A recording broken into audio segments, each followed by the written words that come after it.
பகவான் உங்களுடைய ராசிக்கு 8ஆம் இடத்தில் பயிற்சி. இந்த 8ஆம் இடத்திலுடைய பெயர்ச்சி யாருடைய வீட்டுல பயிற்சி ஆறார்? அதைத்தான் நம்ம முதல்ல பார்க்கணும். குரு பகவானுடைய வீடு.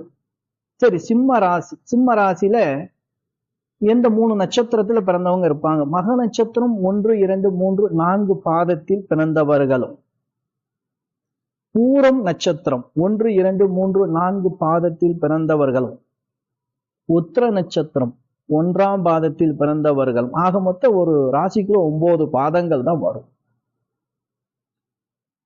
இந்த மகத்தில் பிறந்தவர்கள் கேதுவுடைய சாரத்தில் பிறந்தவர்கள், பூர நட்சத்திரத்தில் பிறந்தவர்கள் சுக்கிர பகவானுடைய சாரத்தில் பிறந்தவர்கள், உத்திர நட்சத்திரத்தில் 1ஆம் பாதத்தில் பிறந்தவர்கள் சூரியனுடைய சாரத்தில் பிறந்தவர்கள்.